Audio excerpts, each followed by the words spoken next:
De volta com o CBN Maceió para a gente falar sobre uma preocupação muito grande de todos que compõem a Sociedade Brasileira de Oftalmologia e, por consequência, da Sociedade Brasileira do Glaucoma. É sobre glaucoma que a gente vai falar agora, porque ele é apontado como o principal causador das cegueiras irreversíveis. O Brasil está muito preocupado, primeiro pelo acesso, né, que a gente ainda tem dificultado aos serviços médicos, de modo que, de uma certa forma, pela dificuldade, não se prioriza, né, a visão. Tem outras prioridades que são elencadas aí antes desse contato para com a saúde ocular. Eu estou na linha com a médica oftalmologista, a doutora Maria Beatriz Guérios, para que a gente possa conversar um pouco sobre glaucoma.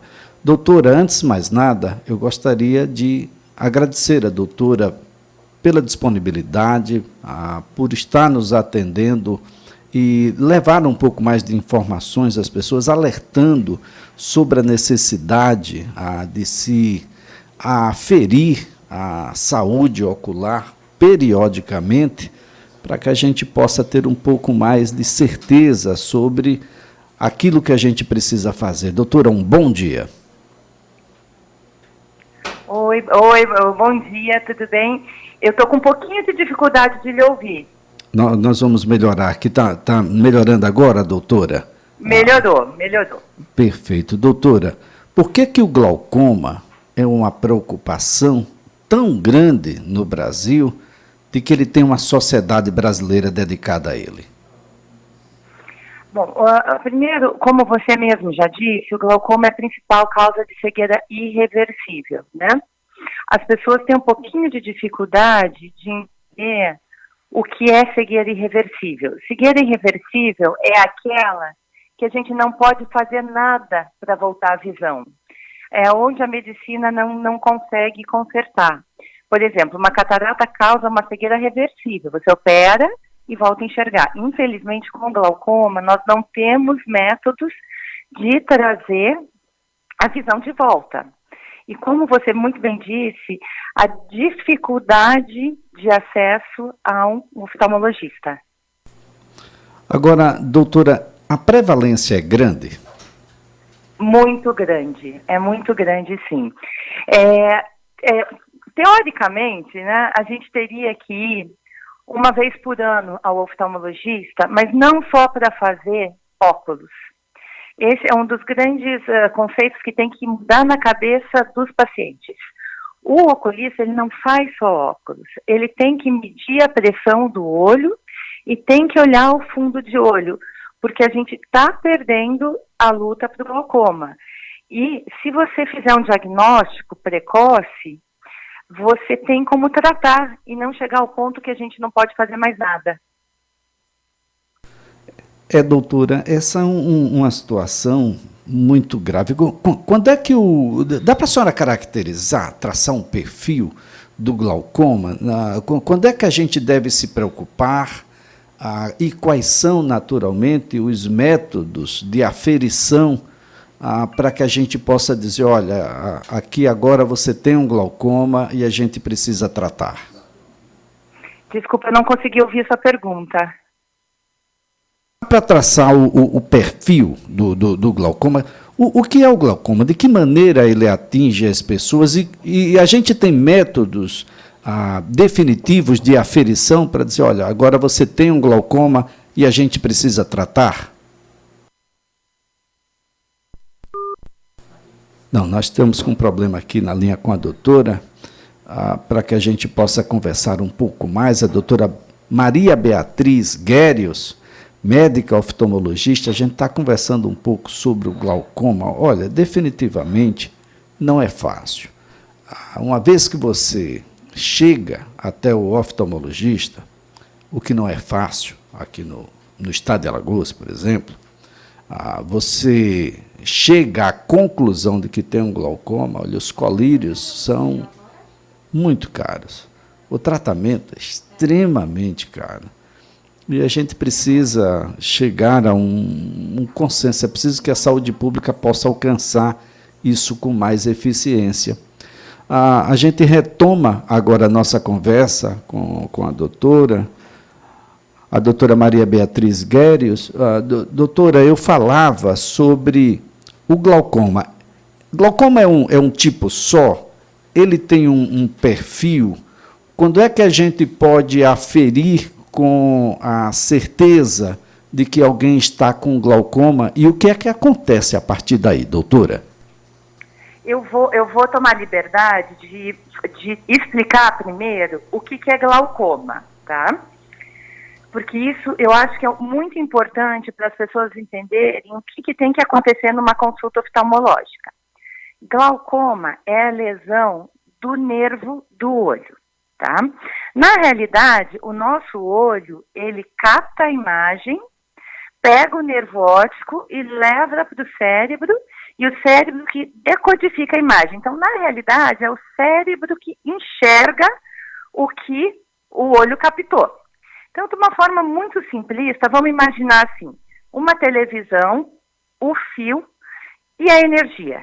Se eu não tiver o cabo da televisão que liga a televisão à energia, não adianta eu ter a televisão que não vai funcionar. É a mesma coisa. Se eu não tiver o nervo do olho que leva a imagem do olho para o cérebro, eu não vou enxergar. E é isso que é o glaucoma, é quando ocorre a destruição desse nervo. Como é que ocorre a destruição desse nervo? Ou quando a gente tem a pressão alta no olho, ou quando a gente tem alguma doença que não deixa o sangue chegar na quantidade adequada no nervo, e o nervo morre dessas duas formas por falta de oxigênio, tá? Então, quando você vai numa consulta com o seu oculista, ele tem que medir a pressão do seu olho, para saber se a pressão está nos limites normais, e ele tem que olhar o fundo do seu olho, que no fundo do seu olho fica a cabeça do nervo óptico. Pela análise, pela visualização da cabeça do nervo óptico, a gente consegue ver se o paciente tem algum sinal de glaucoma. Então, na consulta oftalmológica, a gente une a medida da pressão com a olhada do fundo do olho.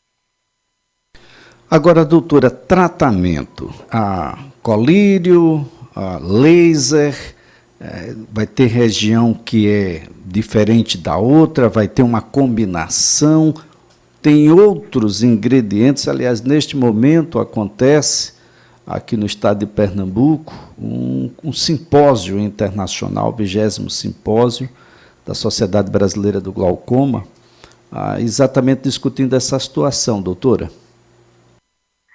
Sim, realmente está acontecendo simpósio agora, assim, em Porto de Galinhas, de glaucoma, e eu acho muito interessante que a Sociedade Brasileira de Glaucoma procura fazer em todas as regiões do país, porque essa é uma doença que afeta a população de uma maneira geral. Claro que existem populações que são mais afetadas do que as outras. Por exemplo, a gente sabe que os orientais eles têm mais chance de desenvolver glaucoma, mas essa é a medida mais importante, que é a prevenção, tá? Uma vez feito o diagnóstico do glaucoma, a gente tem como primeira opção de tratamento colírios. E quando os colírios não funcionam, temos a opção da cirurgia para controle da pressão. Isso é uma coisa importante. Não é para a visão voltar, é para o controle da pressão, tá? Porque o tratamento do glaucoma sempre se baseia em baixar a pressão do olho. Bem, doutora, para além dessas pessoas, negros, afrodescendentes, pessoas com diabetes e hipertensão, mito ou verdade de que elas têm um caminho mais reto para o glaucoma? Sim. As pessoas automíopes, os afrodescendentes, os orientais, pessoas com diabetes, pessoas hipertensas, pessoas com problemas vasculares, todas essas elas têm um fator de risco para desenvolver glaucoma. Outro fator de risco importante é história familiar. Se alguém na família tinha glaucoma, você tem mais chance de desenvolver glaucoma. E outro mito que tem que acabar é assim: a vovó Maria ficou cega. Ficou cega por quê? Por causa de idade. Ninguém fica cego por idade. Existe uma doença de fundo que está levando à perda de visão, porque senão todo mundo ficaria cego pela idade, nem todo mundo fica. Então, muitas vezes, a gente nem sabe que tinha alguém com glaucoma na família, mas sabe que tinha alguém que ficou cego. Doutora, a ciência explica a origem, o porquê, o que desencadeia o glaucoma? Desculpa, não entendi a sua pergunta. A ciência já tem uma explicação? O que é que desencadeia, que concorre para que a gente tenha glaucoma? Esse é um problema sério mesmo. A ciência ainda não tem uma explicação para o glaucoma. Até porque o glaucoma é um conjunto de doenças que levam ao machucado no nervo, né? Então, tem várias causas que levam. A gente sabe que essa parte de ter alguém na família, existe uma causa genética. A gente sabe que quem tem diabetes tem lesão, tem machucado nos vasos que levam sangue para o nervo. Então, isso é uma causa, mas assim, exatamente porque algumas pessoas desenvolvem glaucoma e outras não, a ciência ainda não tem uma explicação. Mas, por outro lado, a ciência já conseguiu avançar muito na questão de você fazer um diagnóstico no começo da doença, que você começa a tratar, e se você fizer o tratamento correto, você já não vai mais ter visão como era antigamente. Agora, doutora, quando é que a gente deve desconfiar? Olha, tem alguma coisa acontecendo e eu preciso ir ao oftalmologista e eu acredito que seja glaucoma. Bom, aí é outro problema muito sério. A gente chama o glaucoma de vilão silencioso. Por que vilão silencioso? Nas fases iniciais e nas fases moderadas, ele não dá sintoma nenhum. Então, assim, o paciente está desenvolvendo glaucoma e não está percebendo, que é bem na fase que a gente deve fazer o diagnóstico para começar o tratamento e não perder visão. Então, ir ao oftalmologista é a melhor prevenção que tem. Porque, infelizmente, o tipo de perda de visão do glaucoma não é a visão ficar embaçada. É perda de campo visual. Você vai perdendo a periferia da visão. Então, é aquela pessoa que vai dar a ré no carro e arranha no muro, porque ele não está enxergando bem ali na periferia. E quando a gente chama de glaucoma terminal, é quando chega a ponto de você só enxergar no centro da visão, e aí você evoluir para uma perda total de visão. Então, é ir no seu oculista, no seu oftalmologista, pedir para medir a pressão e pedir para olhar o fundo do olho. Bem, doutora, para a gente aqui encerrar a nossa conversa, eu gostaria que a senhora pudesse nos dar uma orientação. O brasileiro gosta de se automedicar. Desculpa, eu não estou lhe ouvindo. O brasileiro gosta de se automedicar, doutora. Está ouvindo agora? Sim, automedicação, certo. E ele gosta de fazer isso também com a visão. Olha, eu acho que o meu olho amanheceu meio avermelhado hoje, então eu vou comprar um colírio ali. Compra qualquer coisa e joga dentro do olho. Doutora, definitivamente isso não pode acontecer, não é? Olha, essa pergunta que você fez, eu acho uma das mais importantes que tem. A maioria das pessoas acham que colírio não é medicação, que colírio é uma aguinha. Primeiro de tudo, colírio é uma forma de medicação. A gente tem comprimido, a gente tem xarope e a gente tem colírio. É medicação da mesma forma que essas outras duas que eu citei primeiro. Então, a automedicação com colírio é muito séria. Existe um colírio que tem uma substância que tem corticoide. O corticoide, se aplicado no olho direto, E muitas vezes o paciente chega na farmácia e é esse colírio que eles dão, ele em 1 ano leva o paciente a um glaucoma terminal.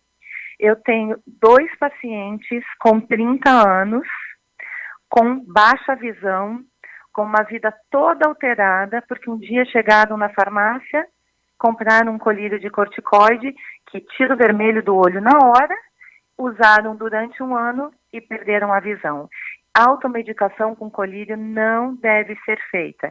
E, por outro lado, também existe colírios que podem levar a parada cardíaca, existe colírio que, se criança ingerir, como teve um caso essa semana, pode levar à morte. Então, colírio deve ser levado a sério, como qualquer outra medicação. Bem, doutora, Maceió é uma cidade, Alagoas, né? O Nordeste é um pedacinho de sol aqui. E as pessoas costumam ir ao centro da cidade e dizer, olha, eu acho que eu estou precisando de um óculos para descanso, um óculos para ler, ou mesmo um óculos de sol, um óculos que não tem, em tese, grau nenhum para passear à praia. Essa é uma outra preocupação de todos que estão nesse tema? Com certeza. Aliás, conheço essa cidade. Maceió é uma cidade linda, linda, linda. Aliás, o estado todo é lindo com as praias maravilhosas aí que vocês têm. Mas, sim, vamos dizer que seria uma automedicação de óculos. Óculos de sol sem a proteção ultravioleta. O que é a proteção ultravioleta? Quando a gente passa um protetor solar, a gente está passando um creme com proteção ultravioleta para que você não faça queimadura na pele. Quando você usa um óculos com proteção sem proteção ultravioleta, você está fazendo a sua pupila, que tem muita gente que chama a menina dos olhos, dilatar, e mandando mais raio de sol ainda para dentro do olho. É melhor, às vezes, não usar um óculos de sol sem proteção ultravioleta do que usar. Outra coisa, quando uma pessoa vai e compra um óculos de descanso, primeiro, ela pode estar comprando um óculos no grau errado, e prejudicando o seu olho, e o mais importante, ela está perdendo a chance de fazer uma consulta oftalmológica e descobrir doenças sérias, como glaucoma, como degeneração da mácula, como uma catarata. Então, isso é um hábito que deve ser evitado ao máximo. Bem, doutora, eu quero, antes de mais nada, agradecer a sua colaboração aqui prestada, que as pessoas compreendam a necessidade de buscar uma informação profissional para a saúde da visão é o oftalmologista, de modo que isso precisa ter frequência, isso precisa ser pelo menos uma vez no ano, né, doutora? De modo que a gente tenha a certeza do que está acontecendo com a nossa visão, se vai precisar de alguma intervenção ou não, isso é papel do médico.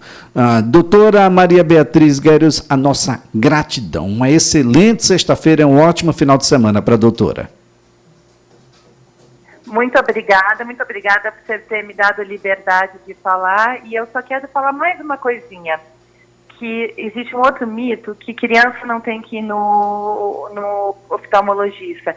Criança tem que ir no oftalmologista, principalmente nos primeiros 2 anos de vida, para descartar doenças graves. Então, assim, muito obrigada por você ter me dado essa oportunidade de esclarecer as pessoas, porque eu acho que o conhecimento é a ferramenta mais importante que a gente tem. Muito obrigado. A nossa conversa aqui foi com a médica oftalmologista, a doutora Maria Beatriz Guérios.